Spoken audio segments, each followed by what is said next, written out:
के विकास के क्रमबद्ध अध्ययन को ही इतिहास। तो उस तरह का इतिहास सांस्कृतिक इतिहास है जहां मानव केंद्र में, और इसीलिए उन्होंने सांस्कृतिक इतिहास का पांडे जी के खासतौर से विषय मैंने बताया क्यों चुना। तो उनके जो पितामह थे, दादा या बाबा जो कह लीजिए, वो बिल्कुल बच्चे थे तब 1857 की क्रांति हुई, प्रथम भारतीय स्वतंत्रता युद्ध, और उसमें उनके परिवार ने इतना बढ़ चढ़ के, कानपुर में थे लोग, इतना बढ़ चढ़ के हिस्सा लिया कि लगभग सबको बंदी बना दिया गया और कहीं पेड़ पे लटका दिया सब। बस ये माँ बेटे दो बच्चे इनके ग्रह हमारे रविन्द्रनाथ टैगोर जी के पास वहाँ रहे। टैगोर जी को समझ में आया कि इसके अंदर राष्ट्रवाद बहुत ज़्यादा खुलखुला रहा है, और हमारे यहाँ जो सांस्कृतिक क्या कहें संख्या पत्र लेके गांधी जी के पास गए, तो वो पहुँच गए गांधी जी के पास साबरमती। गांधी जी ने सबसे पहले नाम पढ़ा तो उन्होंने कहा इसके अंदर ये ब्राह्मण है, तो सबसे पहले इसके ब्राह्मणत्व को खत्म करना जरूरी है। 15 दिन सिर्फ शौचालय साफ करवाया। और माफ़ कीजिएगा, आज की पीढ़ी के कुछ लोग बैठे हैं, इसलिए बता दूं, वो आज वाले शौचालय नहीं होते थे, वो सर्विस लैट्रिन होते थे, उसमें बाकायदा आपको धोना पड़ता था, नाइट सोई, वो साफ करवाया। इतिहास पुरुष विशंबरनाथ की ये कुछ झलकियां थीं उनके व्यक्तित्व और कृतित्व पर, जो प्रोफेसर हेरम्ब चतुर्वेदी जी ने अपने व्याख्यान में प्रस्तुत किया।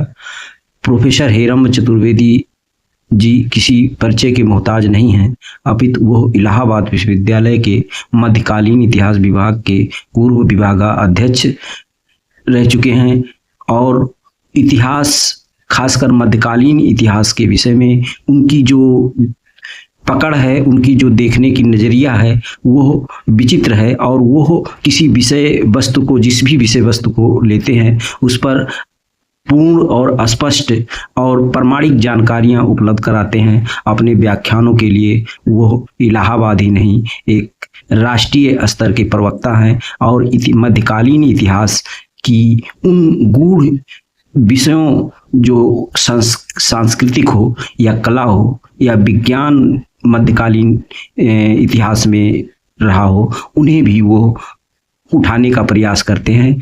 ये आइए देखते हैं। आगे बढ़ने से पहले कमेंट, चैनल को सब्सक्राइब नहीं किए हैं तो चैनल को सब्सक्राइब करें और लाइक करें तथा कमेंट जरूर करें। क्योंकि जो असली काम विशंबरनाथ पांडे जी ने किया, वो इतिहास वालों के लिए नई दृष्टि और नए सिरे से इतिहास को फिर से देखने का एक कवायद है जो उन्होंने शुरू की, और मुझे उससे बहुत प्रेरणा। विशंबरनाथ पांडे के लिए हम लोगों को समझ में नहीं आ रहा था, बच्चे थे 7वीं क्लास के, आपस में घुसा रहे थे, और विशंबरनाथ पांडे जी ने बोलना हिंदी। उसके बाद कुछ प्रसंग आगे बढ़ा तो रविंद्र बाबू की बात हुई, और एकलाचल होगा पूरा लगभग पाठ उन्होंने बतलाने। उसके बाद कुछ थिरुवल्लुवर की बात हुई स्वामी जी की, और उन्होंने तमिल में कुछ पढ़ा। तो वो तमिल वाले, मुझे अभी तक याद है, सुरेश विश्वनाथन था, वो परेशान इतने अच्छा तो तमिल हम नहीं बोल पाते, तो ऐसे विद्वान उसके बाद वो अंग्रेजी बोलने लगे। जो स्विच ओवर था वो इतना नेचुरल था कि समझ में नहीं आता।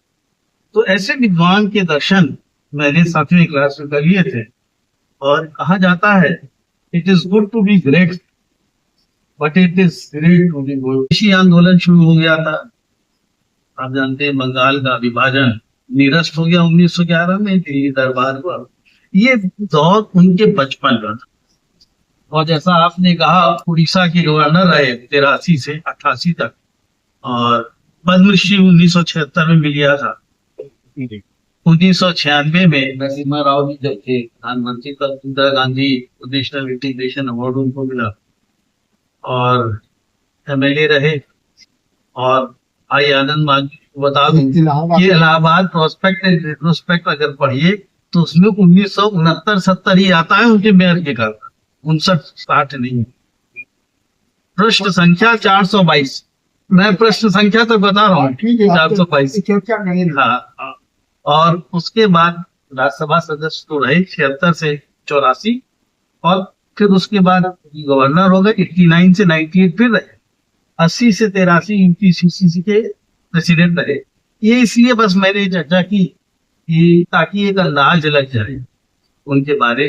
अंग्रेजी में टॉक देने की बात करना चाह रहा हूँ, क्योंकि विशंबर नाथ पांडे जी के खासतौर से विषय मैंने बताया क्यों चुना, तो उनके जो पितामह थे, दादा या बाबा जो कह लीजिए, वो बिल्कुल बच्चे थे तब 1857 की क्रांति हुई, प्रथम भारतीय स्वतंत्रता युद्ध, और उसमें उनके परिवार ने इतना बढ़ चढ़ के, कानपुर में थे लोग, इतना बढ़ चढ़ के हिस्सा लिया कि लगभग सबको बंदी बना दिया गया और कहीं पेड़ पे लटका सब।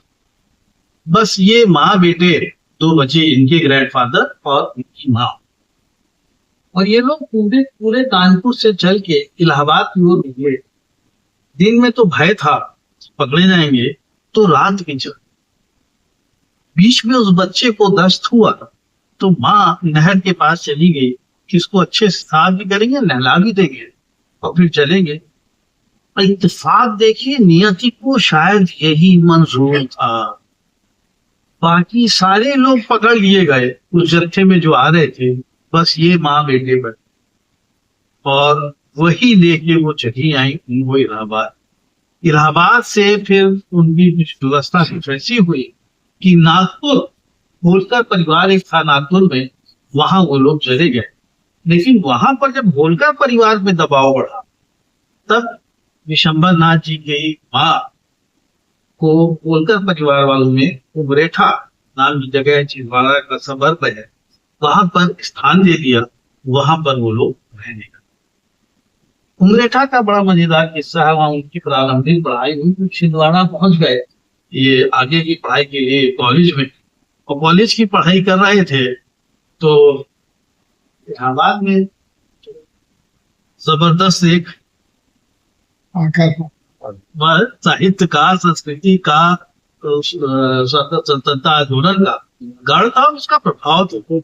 तो महामना मदन मोहन मालवीय को उन्होंने निमंत्रित कर लिया छिंदवाड़ा में अपने कॉलेज, और उसी सिलसिले में रस्टिकेट हो गया, पढ़ाई बंद हो गई। जब एजुकेशन को पता चला कि इनकी पढ़ाई किस वजह से बंद हुई है, तो उन्होंने अपने पास मद्रास बुलाया, जो अब चेन्नई कहलाता। फिर मद्रास में उनकी पढ़ाई हुई। मद्रास पढ़ाई के बाद एमी बेसेंट जी का अनुशंसा पत्र देकर वो पहुंच गए शांति निकेतन, भारतीय हमारे रविन्द्रनाथ टैगोर के पास। वहां रहे। टैगोर जी को समझ में आया कि इसके अंदर राष्ट्रवाद बहुत ज्यादा कुलबुला रहा है, और हमारे यहाँ जो सांस्कृतिक क्या कहें वैश्विकवाद है, उसके बहुत अनुरूप नहीं है। तो उन्होंने एक अनुशंसा पत्र लेके गांधी के पास, तो वो पहुंच गए गांधी सदर।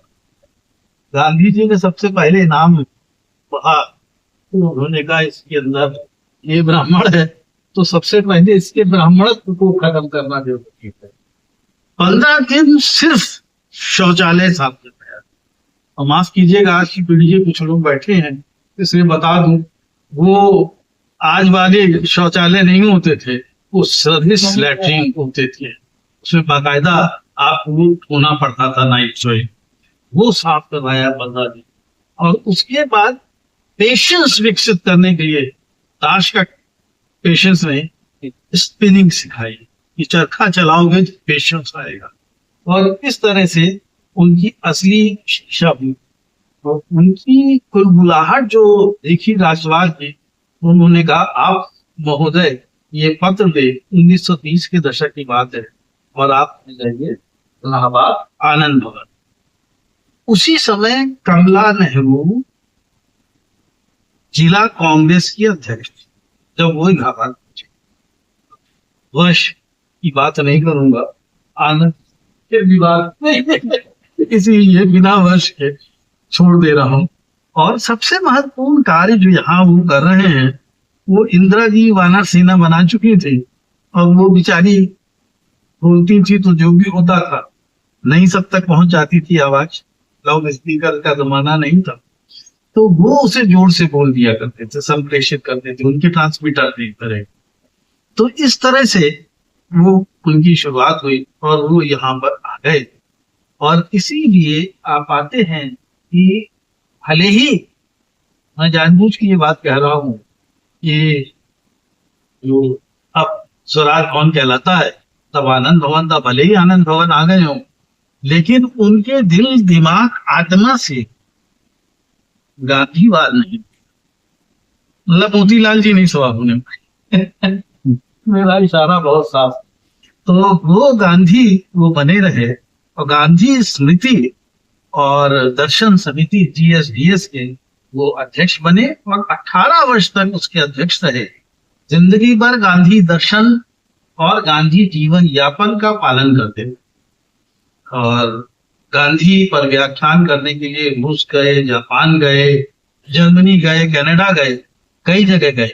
1969 में उन्होंने एंटी कम्युनल फ्रंट की स्थापना की। ये बहुत बड़ी बात है और इसका मुख्यालय बाद में बॉम्बे हो गया। और शांतनु मुखर्जी हैं, जो लोग परिचित होंगे, IGO के राय, वो बता रहे थे कि मैंने एक बार खत लिखा वहां मेंबरशिप के लिए, तो मुझसे कहा गया कि आपका पता तो साउथ मलाका का है, साउथ मलाका के ही तो विशंबरनाथ पांडे जी इसके करता धरता अध्यक्ष हैं, आप उनसे क्यों नहीं मिलते, उनसे फॉर्म ले लीजिए, यहाँ बेकार आप एप्लीकेशन भेज रहे हैं। तो मैं अब इतिहास की वजह से बुलाया है तो कुछ इतिहास की बात करूं। तो वो अच्छा वो बोला हाँ, तो वो जो है उससे काफी कुछ इसका प्रभाव मेरे ऊपर पड़ा, इसलिए मैं उसकी तो चर्चा करूंगा। 1930 में जब वो अल्टीमेटली इलाहाबाद आ जा रहे हैं तो वो भारतीय संस्कृति के अध्ययन को बड़ी गहराई से, ये एक बहुत नया किस्म का इतिहास का दौर है। अभी तक इतिहास ये माना जा रहा था ये राजपुरुषों के बारे में बता दिया या वंशों के बारे में बता दिया, वंशावली। अब इतिहास शुरू हो गया और एक सामान्य परिभाषा हम लोगों के बीच है। इतिहास अध्ययन 1930 में शुरू किया और निरंतर 21 साल तक उसका परिणाम क्या निकला वो अद्भुत है। मैं उनको उत्सर्ग करना चाहूँ। हमें उसके विस्तृत प्रभाव क्षेत्र को देखकर जब भारतीय संस्कृति का अध्ययन शुरू किया, और मैं ये अक्सर कहने लगा हूँ अपने मित्रों से बात करते समय, आनंद जी से तो अक्सर चर्चा हो कि ये 2-3 किताबें ऐसी अद्भुत हैं। मैं इसलिए बात कर रहा हूँ क्योंकि ऐसे प्रबुद्ध लोग मुझे कहीं मिलेंगे नहीं।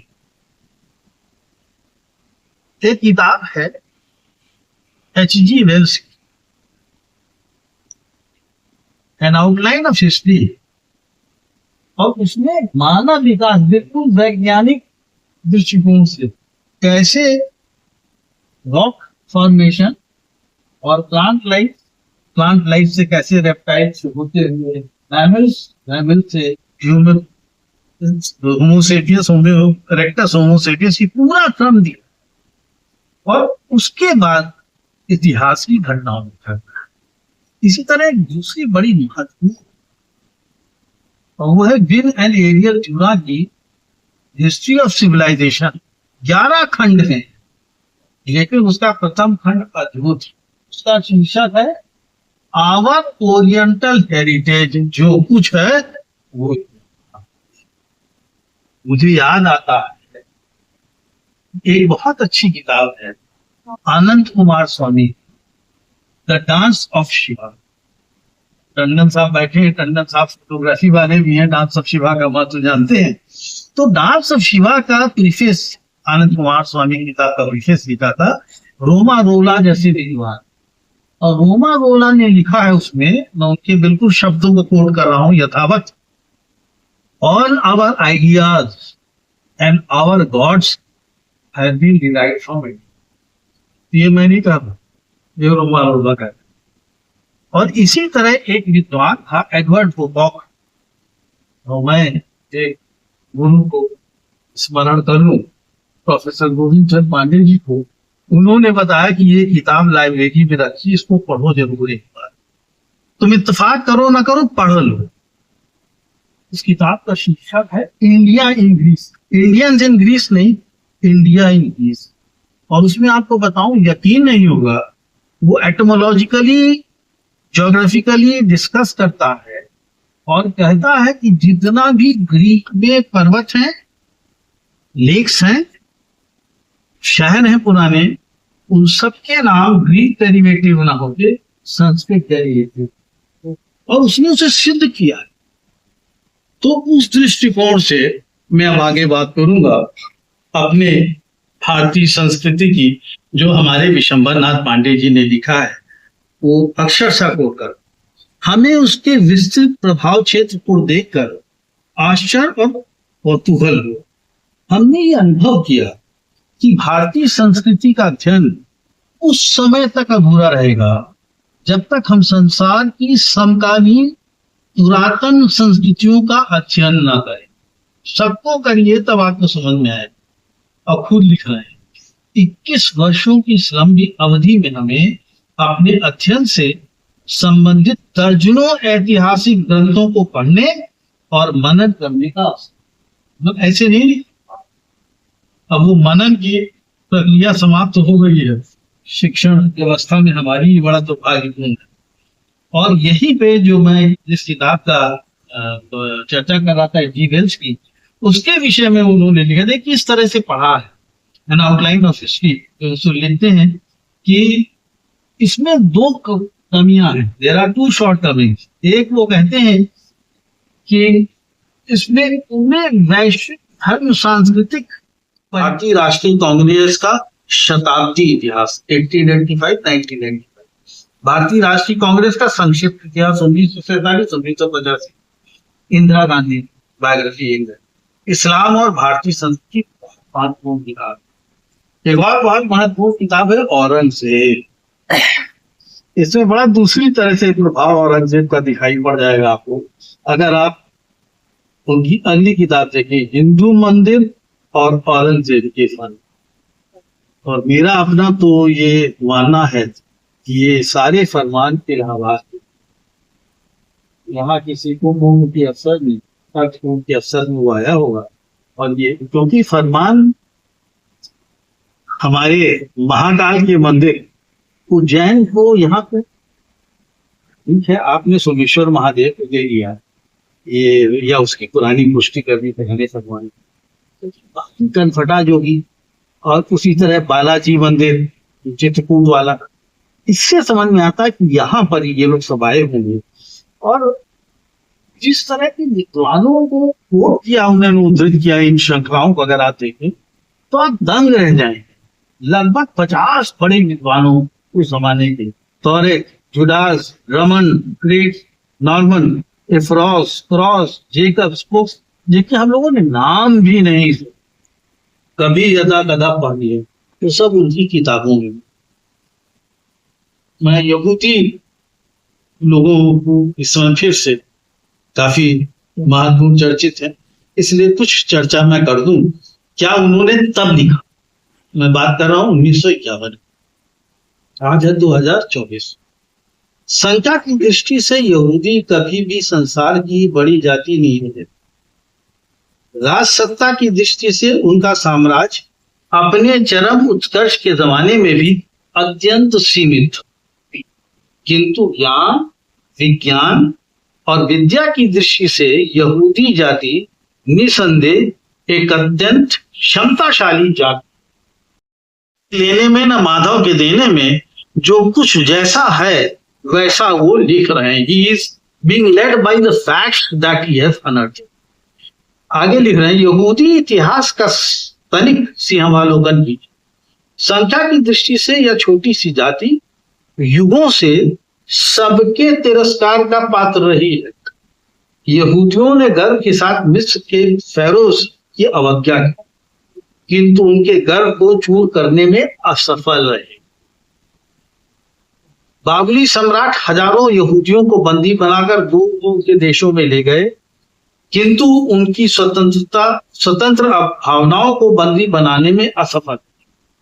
यूनानियों ने अनेक देश को पराधीन बनाया, समय बीता और अरबों के भीषण हमलों से यहूदी छिन्न भिन्न होकर सारी दुनिया में बिखर गए।